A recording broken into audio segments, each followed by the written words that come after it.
You are what you think. So you start the day off as this grateful creature, this grateful soul, this grateful person. You start your day off as grateful, and it just spirals throughout your day, and it puts you in a great mood. Try it. I truly believe that thoughts are the greatest vehicle to change, power, and success in the world. Everything begins with thoughts. Who is renting space in your mind? Who are you giving your thought life access to? I mean, why in the world would we be talking about what we might be thinking about? Because nobody really realizes this, but the mind is the battleground. You know, whatever you think about in abundance is most likely what you're going to see in your life. And there are all types of things battling for your thoughts. Because as a man thinketh, then in his heart so is he. The progression is affect your thinking first, and then get it in your heart, and then you become that. And I'll start it off with your thinking. You're in fear. Well, what you're thinking about. You're angry. Then what you're thinking about. You're depressed. Well, what you're thinking about. Peace or worry can be a result of what you've been thinking about, what you've been giving your attention to, what you've been considering. It's hard to defend yourself when the murmuring of the voice of accusation is stronger on the inside than the voice of all the critics on the outside. Guilt is not just about what others are saying about you. It is what you are saying about yourself. It is the condemnation that comes upon you. It is the struggle that lives down inside of you that you say, what was I thinking? Have you ever looked back at something and you just wonder, what was I on to do that? What happened? Did somebody put something in my coat? What happened that I went that far? See, this is one of the things that we do with guilt because it is such a heavy burden to carry. It's a heavy burden because it can only exist in places where you care. So it becomes a heavy burden to carry. So what we do is we change the narrative of what happened to make the memory more palatable.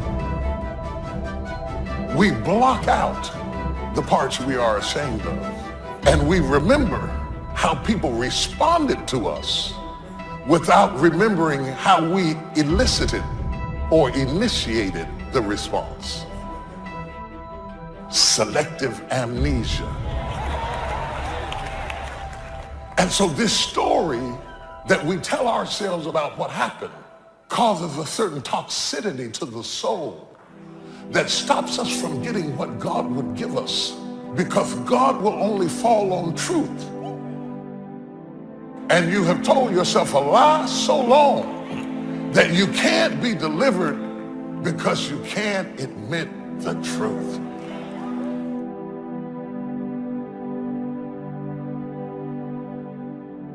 It's time for us to move. So get your joy, get your smile, and pack your bags, because we're leaving depression. We're leaving the fear. We're leaving sadness and the questions, and we're stepping into the fullness of who we were called to be. What happened earlier this week?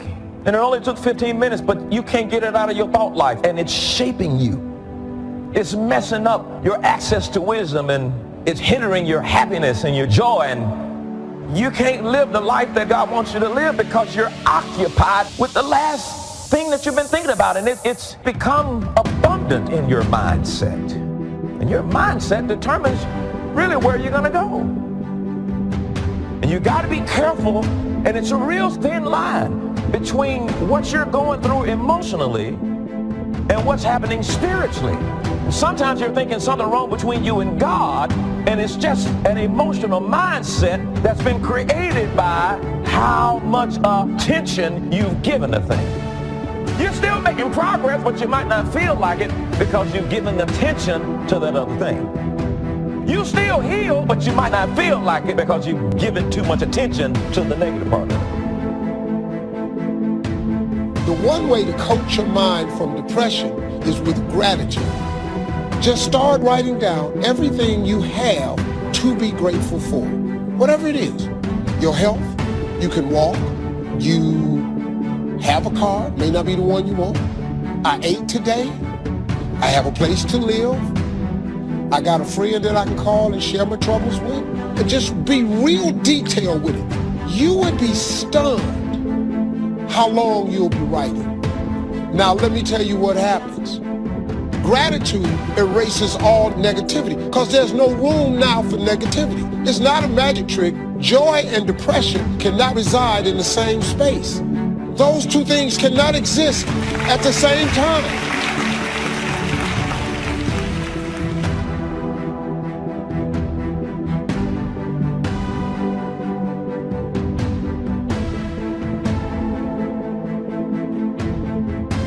Say thank you for grace. Thank you for mercy. Thank you for understanding. Thank you for parents. Thank you for wisdom. Thank you for kindness. Thank you for humility. Thank you for peace. Say thank you in advance for what's already yours. True desire in the heart for anything good is God's proof to you to indicate that it's yours already. Praise makes you strong. Praise keeps you moving forward. So often we think, I'll give God praise after the problem turns around. I'll thank God after business picks up, after I see the solution. No, if you don't learn this principle to thank God in advance, you won't have the strength you need to wait for the promise. What keeps us strong is getting up in the morning saying, thank you that my dreams are coming to pass. Thank you that this problem's turning around. Thank you that you're bigger than this obstacle. One of the great things about giving is that as you give, you're going to receive. What we want to do is keep the flow going. If anybody gets the bucket of love and stops and holds it there, all of us suffer. They've short-circuited the flow. They've stopped what was going on, the energy that was going around. See, you are part of an equation, and you are needed. Part of why we should begin to look at how we give up our lives is that we got to begin to see what is it that I'm supposed to do? What is my life work? And then give ourselves to that. Because as we do that, ladies and gentlemen, I guarantee you, as you begin to take on this new era that we're in, if you decide that I'm going to begin to start living life generously, I'm going to start giving more of myself, I'm going to start putting out more, contributing more to life, here's what's going to happen, ladies and gentlemen. I guarantee you that life will take on a whole new meaning for you. I guarantee you that as you begin to give more of yourself in your work, give more of yourself in your marriage, give more of yourself in your relationships with your families and friends, give more of yourself to your talent, to your vocation, to your job or your business. As you begin to set high standards for giving that which you have been given to share in the universe, I guarantee you that life takes on a whole new dimension.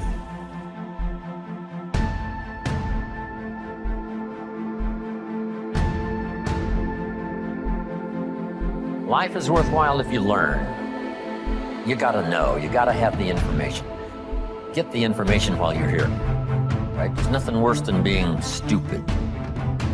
So jot this down now, as I used in my notes. What you don't know will hurt you. Ignorance is not bliss. Ignorance is tragedy. Ignorance is illness. Ignorance is devastation. Ignorance is going broke. Ignorance creates a poor life. So you gotta know, you gotta have the information. Number one, learn from your personal experience. One way to learn to do it right is first mess it up and do it wrong. That doesn't mean it's the end of your life, but just, clean up the mess, now do it right. From a negative experience, sometimes we learn to do the positive things that saves our life and makes us successful. They say, if you survive your first heart attack, you may now live to be a very old person. Why is that? That first heart attack was a wake-up call. And then maybe the doctor said, another one of these and your history. And you say, wow. And you make it for the health food store. and you start reading every book you can read on health and nutrition, and you start doing the push-ups, and you start jogging on the beach and doing all the stuff. And all of that change now could very well help you to live a long, long life, having been alerted in an alarm system that serves you well. So learn from your negative as well as your positive experiences. Here's the next, learn from other people's experiences. That's how you get smarter in a shorter period of time. Somebody that's been through it for 5 years and they wrote a book, and the book, if you read it, could save you 5 years, cost $30. You can't miss that kind of education. Best to get the information before. Yes, we can recover. Yes, we can come back, from the grave, practically. Yes, we can come back from bankruptcy and disaster and poor health. But wow, if we had the information up front that would save us some of those years of disaster, how much better that would be. So learn from other people's experiences, both negative and positive. If a guy's messed up his life for 40 years, you just have to say, John, would you spend a day with me? And I'll bring my notebook and take good notes. Good-looking guy like you, beautiful family, every reason to do well, and you threw it all away. Teach me for a day how you messed it all up. And you just take good notes so that the same thing doesn't happen to you. So learn from your experience, learn from other people's experiences. If you learn, life is worthwhile. Here's the second if. If you try, you gotta now try something from what you've learned. We've talked about that now earlier. Take action. You never know. My father said you never know until you try. Giving speeches and doing talks. Age 25, I stand up to give my first little training. My mind sat back down. I open my mouth and nothing comes out. My knees are knocking like this. The sweat is pouring. It's called terror, in case you haven't tried it, right? But I got through it somehow. It was so bad, if I hadn't have been doing the class, I'd have gone home, right? It was bad, but I got through it. And then I did it again. I didn't know if I should even try again. But sure enough, I had the kind of mentor and the kind of teacher who said, hey, that's nothing. What if you go up to bat and you strike out? Does that mean it's over? I said, no, it's not over. It's just over for one time up at bat. And then another time and another time. Pretty soon you connect. And pretty soon you get good enough to do well. And then pretty soon you get good enough to win the game. And then pretty soon you get good enough to take home the trophy. So you just keep trying. The third if that makes life worthwhile is if you stay. You've got to hang in there. Some people plant in the spring and leave in the summer. When it gets a little hot and a little uncomfortable, and it looks like the weeds are winning, and it looks like the bugs are having a feast, and you have a tendency to say, hey, I've had it with this. But the key is, if you want the harvest in the fall at harvest time, you've got to stay through the summer. Even if the harvest doesn't turn out to be good, you just see it through, and then use that experience to do better planting in the spring come the next turnaround of seasons. So stay in there. If you're going to play the game, you got to stay until it's over. What if you were on the team and you guys were behind and you said, hey, we're so far behind, we're out of here. And you all walked off the court, right? We would run you out of town, probably. We wouldn't own you as the home team. Say, I'm behind, so I'm out of here. No, you stay until what? It's over. We're not talking about a lifetime now. We're just talking about this game. If you're in it, stay till it's over. If you sign up for the game, you don't have to go to every game. But the one you sign up, you stay, right? You don't have to do everything every time, but when you start it, see it through. See the seasons through. Then you don't have to plant anymore if you don't want to. But when you do sign up, go the distance. Life is worthwhile if you stay. Hang in there. Next, life is worthwhile if you care. And for my little talk for the service clubs, here's how I wound it up. If you care at all, you'll get some results. If you care enough, you can get extraordinary results. If you just care at all, you'll get some. But if you really cultivate your caring character and care enough, you can have such extraordinary returns from productivity activity, things you're doing underway. Have something good to say. Here's the next one. Now we must learn to say it well. Once you've got something, now you can't mumble, right? It's got to be clear, or no matter how good the message is that you've got to deliver, how good the instructions, how good the ideas, no matter how good they are, if you don't deliver them well, now the power is lost and the opportunity is lost. So number one is to have something good to say, and number two is to say it well. Here's what'll help you to say it well. Make this list. Number one, sincerity. If a message is delivered with sincerity, see, that makes all the difference. If the speaker is sincere, if the father is sincere, if the mother is sincere, see, that's captivating for the children.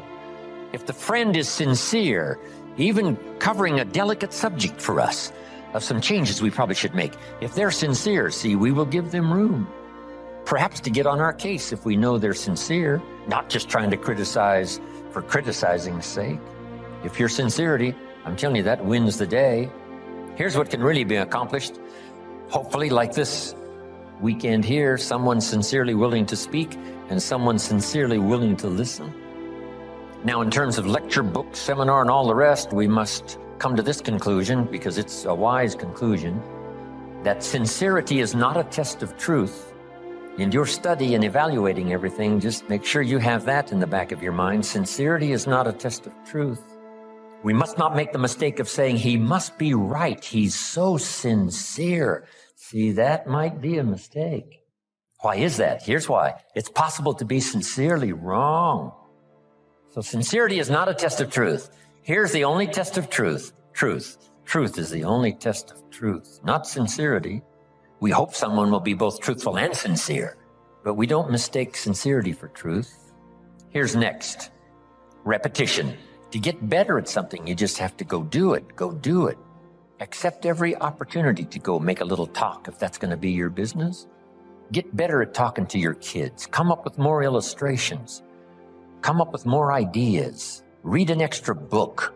How to communicate with teenagers. So you'll have something a little better to say. And then just practice it. Get good at it. Get better at it. Right? I was clumsy when I started. Now the words flow a little easier. I still struggle with the language, trying to make it clear, but it's easier now.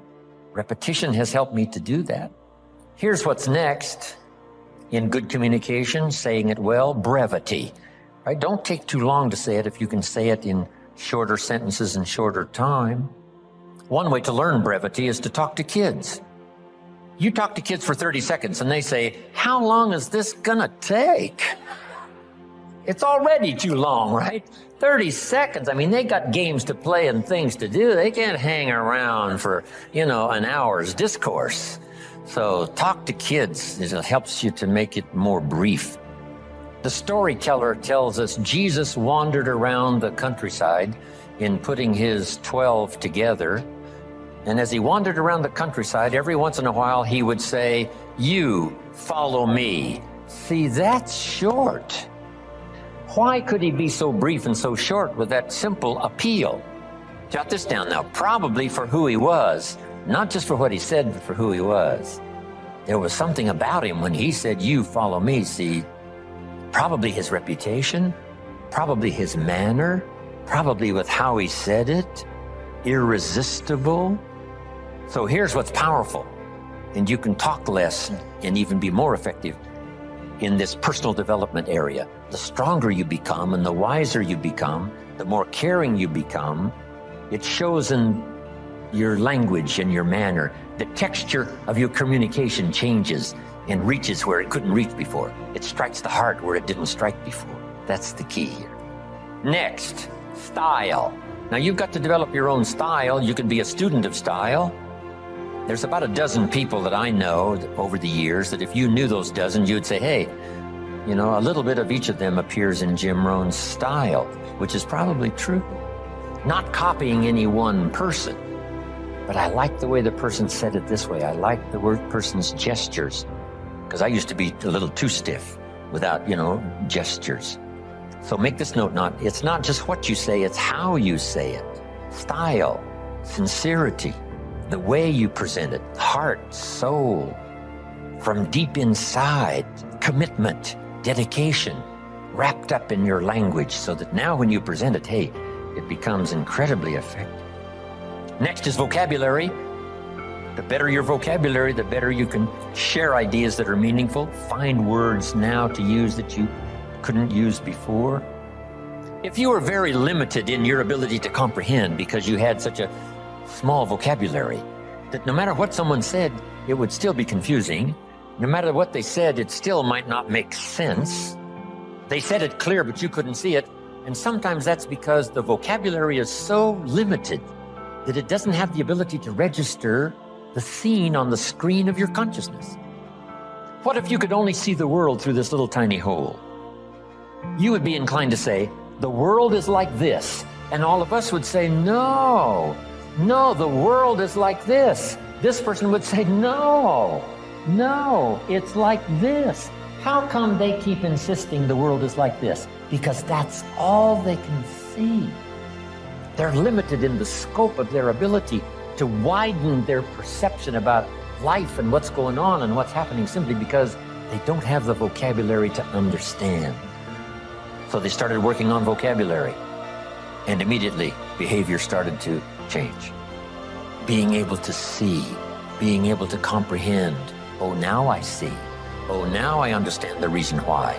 And as your education increases, that should be one of the major purposes for education, is to help you see things you couldn't see before, comprehend what you couldn't comprehend before, see a future you couldn't see before, see beyond tomorrow you couldn't see before. See, that's a gift. Vocabulary. So keep working on your vocabulary. Now here's another reason. Only with our present vocabulary can we express what's going on in our head, what's going on in our heart. You can't express beyond your present vocabulary. What if it's very limited? Then your ability to express what you think, express how you feel, is limited. So by a very restricted vocabulary, if you can't understand very well, and if you can't express very well, then your world becomes very, very small. So jot this down. Make one of the books a very important book, and that is the dictionary. A word you don't understand, come to a word you don't understand, you look it up. Say, what is this word? Words are like lights. Now make this note now, especially the English language. There's nothing richer than the English language because there's so many ways to say it in English. In some languages, there's only one way to say it. In English, there's another way to say it, and another way to say it, and another way to say it. When I travel to all these countries and have to have translators, it gets to be difficult sometimes. Expressing something that makes sense in English because we have several ways to say it, but in their language, there's only a couple of ways to say it. So the translator has a tough job. So you have to learn how to present, how to do the stuff. But the gift of language is so powerful, it's worth the exercise. It's worth the effort. Vocabulary, brevity, style, repetition, sincerity, saying it well. Here's another one on saying it well. Don't fail to say it. You need the practice. Practice everywhere. If you're going to give someone a gift and send a little card, practice making this little card something they'll keep and remember for the rest of their lives. Not ordinary, extraordinary. Not like everyone else, different than everyone else. It's the practice of using your gift of saying things another way until a light turns on, another way that expresses something heartfelt that the standard ordinary language wouldn't express, couldn't reach, couldn't paint these mental pictures. It's okay to give flowers, but don't let flowers do all your talking. Flowers have a limited vocabulary. Guess what flowers say? You remembered. That's about all they say. Flowers don't say, nobody in this world affects me like you do. Love. See, flowers talk, but they don't say that. That you got to put in the little card. Nobody in this world affects me like you do. Love, and then you sign it. And see, long after the flowers are gone, somebody's going to keep the words. The words are more powerful than the flowers. So don't let flowers do all your talking. See if you can't choose the words that are meaningful, words that are unique. And the more you do this, practicing every little occasion to say something well, whether it's a little talk to the family gathering, or whether it's training, or whether it's inspiring, or a little class on Sunday morning. Whatever it is, keep improving, find a new way to say it, a new illustration, a new story. You'll get better. The gift will belong to you, and the effect could be electrifying. Don't fail to say it. Here's an expression we've heard. Words are no substitute for action. That's true. Let me give you another one. Action is no substitute for words. It's okay to do, but you've also got to say. Express it, as clumsy as it might be to start. Start a better program of better communication, saying it better. Here's the next one now that's really challenging, but it really works, and that is read your audience. Whether it's an audience of a child or an audience of a training class, or whether you're a minister and you preach, here's what you've got to do. Say something well, but then read the effect you're having. If you're talking to a child, should you really pour it on, or should you hesitate? Should you save this for another time or do it now? Some of that you've got to pick up by reading the child. Read what's happening to your audience of 1 or 1,000. This is a challenge, but it'll help you in framing better the words you need to say and the style you need to use. Now, in reading, there's 3 things. Jot these down. 3 things in reading your audience. First, you read what you see. Salespeople soon learn. If the customer's got his arms folded and his chin tucked down and he's frowning, this one ain't gonna be easy. Right, this one's gonna take all my skill to get his arms unfolded, make him a little more comfortable, get that frown off of his face. What can I do? I got to reach in my bag for some good stuff, right? To see if I can't sort of change the situation. And what causes us now to do those amendments in our presentation? It's reading someone's body language, right? What's happening? Here's the next one. You've got to read what you hear. If it's a two-way conversation, you got to listen as well as talk. Mama said 2 ears, 1 mouth. Listen twice as much as you talk, at least, maybe more. Listen so that you can now know how to proceed, especially if you're talking to a child. You listen so that you know how to proceed, and by listening, you pick that up. Here's the next one. You got to pick up the emotional signals, how you feel, whether you're coming on too strong, whether you should be stronger or easier this time. That's an art in reading. First, what you see. Second, what you hear. Third, read how you feel. Now, this is where women really have it made, being able to feel, sense. And they pick it up. Men can learn better on how to pick up these emotional signals, but women seem to have it. Because there's no use going on and on if the signal should have told you, wow, this is not the time. This is too strong. Picking up not only what you see and what you hear, but what you feel. Now, here's the last one. To achieve good communication, something good to say, saying it well, reading your audience. Here's the last one. Intensity. Intensity is the emotional part of communication. Communication is both words and emotion. Here's what's really powerful. Words loaded with emotion. See, that's what's unbelievably powerful. It can move nations. It can help people change directions. It can establish an ideology, for good or for bad. Look at Hitler and his ability to preach. Look at Stalin and his ability to preach. Lenin, as wrong as they were, they believed it with all of their heart. Disastrous results. But they put everything they had into it. The emotional content was unbelievable. Powerful. Yes, in an evil direction, but it can also be used for a good direction. This intensity, strength, power, emotion. Now here's the craft. And conversation is a craft. Don't get lazy in learning this craft, because it'll serve you so well at home. It'll serve you so well in the marketplace. It'll serve you so well in your career and making your fortune. This craft of communication. Here's the combination. Well-chosen words mixed with measured emotion. Not only do the words have to be well-chosen, the emotion has to be well-measured. You're gonna face pressure. You're gonna face storms. You're gonna face suffering. Live in harmony with each other. But it's a lot of other parts coming together in harmony. It's a picture of what it looks like in our faith to walk with one another. It's not what you do for a living. It ain't how much you make. It ain't none of that. It's simply how you think. If you change your thought, you change everything. You change your attitude, you change your altitude. It's all that. It's the law of attraction. Your attitude is everything. That's what it is. Money ain't everything, but it's very helpful. It ain't everything, but it's a lot. A seed is a tree, but it must become the tree. And that's the way you are right now. You are a great woman, an awesome man, but you must become. It is my passion, my hope, my anger that no human being die until they are manifested. Let's meet you before you go. Let the world see who you really are before you leave us. Show us yourself. Show yourself. What is your ultimate destiny and your goals? God will never give you something somebody else is supposed to have. So all while you're consumed and focused on somebody else's career, how much they got in their account, their moves, their blessings, and their opportunities, your own career, your own focus, your own path is being further dumped in the back seat. God didn't bring you in this world to be focused on what everybody else is doing.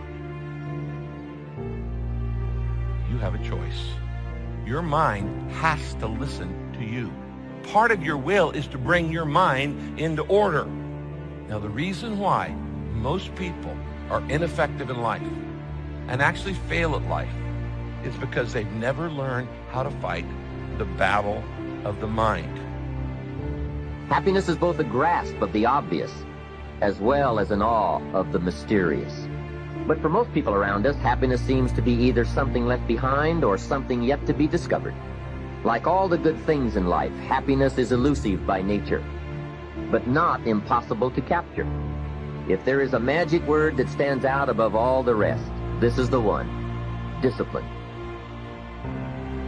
A lack of self-discipline is a lack of knowing what you want in life.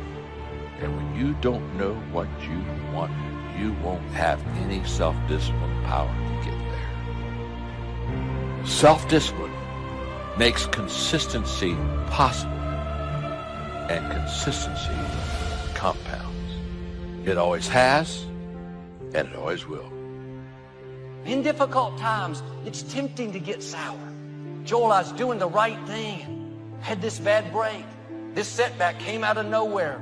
Put your foot down and say, I refuse to go through life with a bad attitude. I am not going to let what happened to me, who did me wrong, what I didn't get, keep me from becoming all I was created to be. Too often, we're holding on to the hurts, disappointments, the things we don't understand. That poisons our attitude. You have to let it go. This is a new day. There are a lot of people that don't understand the power of laughter and the power of being joyful and deliberately feeling good. Does it mean that I don't have any challenges? Yes, I do. Stuff's happened to people that I care about.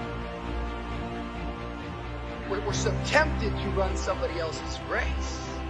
We're so tempted to do it like somebody else did it, but you don't get grace for somebody else's call. The older I get, the more and more I am convinced that people are borderline obsessed with what's next. And don't get me wrong, I think it's important that you have a vision for your life, and I think it's important that you have an idea of where you're headed, but if you're not careful, you'll get so obsessed with what's next that you'll miss out on what is right now. It doesn't take a lot of us to realize, like, if you're graduating from high school right now, everyone's going, where are you going to college? If you're in college, everyone's like, where are you going to work? I'm like, when are you going to shut up? Have you ever noticed how the way we explain something after the event has transpired is often much different than how we experienced it?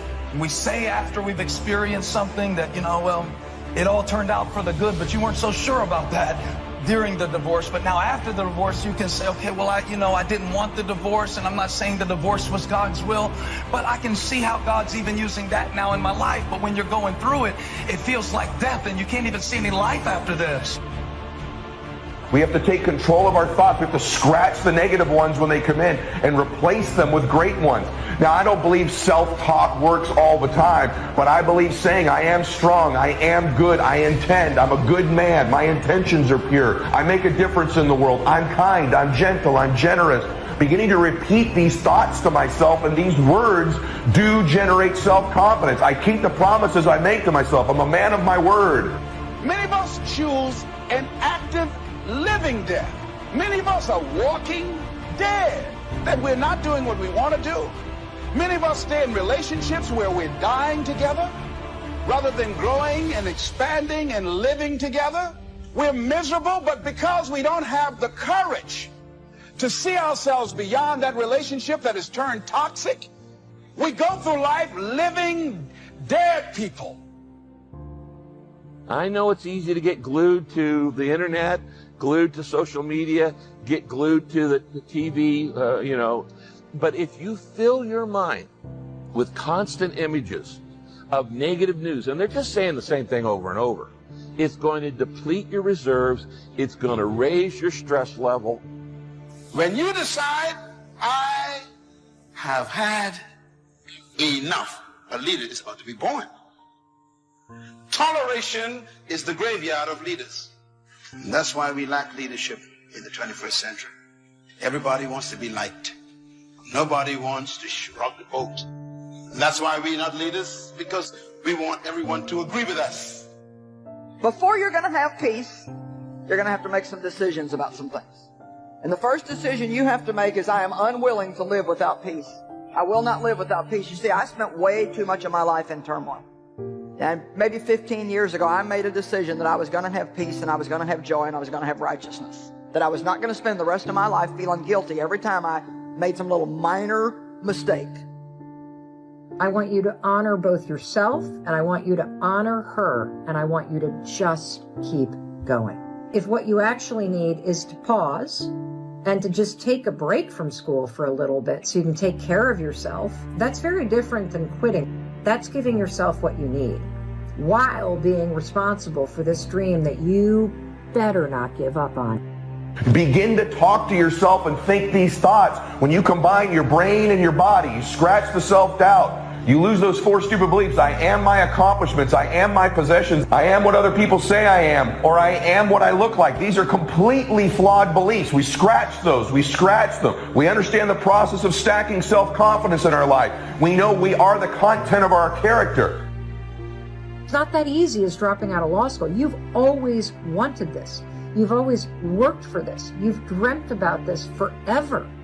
And it's not going to leave you. That's why we say your dreams are kind of in the back of your mind. So you don't have a choice about this. So you got to take care of the fact that you're grieving, and that's like riding waves of emotion. I'm more creative today than I would have been if I'd have had those files. I test more than I would have been, because what?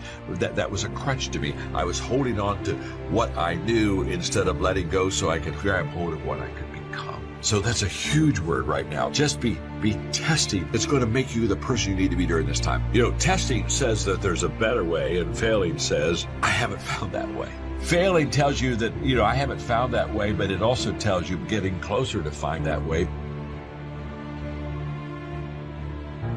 That storm that you're in, it seems like that storm is enveloping the whole world. Hard to see out of that storm. It's hard to see past it. It seems like the storm is everything. You can get out of the storm, and you will get out of the storm. But right now, you're being tried. You're being forged. You're being tested by fire and by pain. Don't fail the test. Now listen to me. I don't care if you're sick. I don't care what you're going through. If you're not dead, he ain't through with you yet. As long as you waking up, you still in the game. You can still make it happen. As long as that breath in your nostrils move, you still in the game. You still can win. Now get your butt up. You need to change your mind, because some of you are thinking about giving up because you're in a season of failure. But just because you failed doesn't mean that God doesn't have a bright future in store for you. It is always too soon to quit. This is not the time to throw in the towel. This is not the time to give up. It's the time to trust God more, to dig in deeper. The joy is not in the success. The joy is in trying. The joy is in the process. That I'm going to keep working. I'm going to keep going at it. See, failure is forming my future. Failure is just another peg in the ladder for me to go higher. I don't want to just know how to make it work. I want to know why it doesn't work. And the only way I can find that out is I got to fall on my face. But guess what? The righteous man falls 7 times, but he gets back up. And if God be for us, who can be against us? There's nothing in this world that can defeat us if God is for us. It is impossible to have victory and think bondage. It's impossible to be happy and think sadness and depression. And if you're not careful, you will allow situations in this life to cloud your perspective. And you will allow moments in this life to take away the hopes and the dreams of tomorrow. Failure, it's not final, it's formative. It's part of the journey. How are you going to learn if you don't ever fail? Failure is fuel for your future. Failure is a part of your story. The only time you fail is the last time you try. You need to get the right perspective on it, because this failure, it will not end in death, but this failure is a part of you being formed. I'm telling you, it's possible to be weak. It's possible to feel overwhelmed, outnumbered, out-resourced. It's possible to feel discouraged. It's possible to be going through something that you've never gone through. And if you were to be honest, would say, I am weak this day, yet I'm still anointed. King. I want to encourage somebody out there who's thinking about quitting and giving up. Somebody who has been praying for years for things to turn around. You're thinking about quitting. You're thinking about getting up. You are caving in. This is for you. When I'm discouraged, I need somebody to come alongside me to encourage me that weeping may endure for a night, but joy comes in the morning. That kind of talk wakes up my faith. It stirs my faith to know that no matter how dark my situation, God can work it out. Don't give up. Don't give up. Stay in it. Stay focused. The biggest single obstacle standing in your way to success is not lack of education. It's not lack of background. It's not lack of money. It's lack of belief in yourself. I believe the most important thing to winning is you.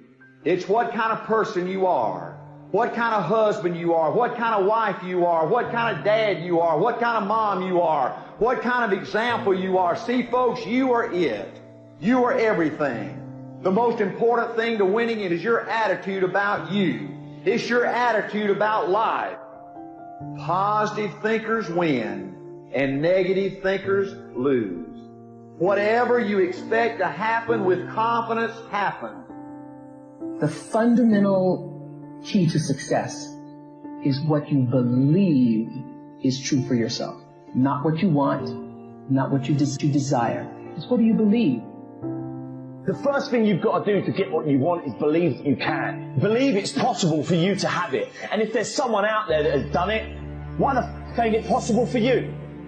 We are all born with the same amount of time in a day. And anything that they can do, you can do too. People always say, you gotta love the work. You gotta love what you do. You don't have to love what you do. You gotta get addicted to what you do. You gotta be addicted to winning. You gotta cross the line in life. If you really want to make it and you ain't got a bunch of money, you're not born rich, you gotta cross the line. You gotta go where nobody else wants to go. You gotta work the hours nobody else wants the hours. You gotta put in 18-hour days sometimes. You gotta go further than the average guy next to you.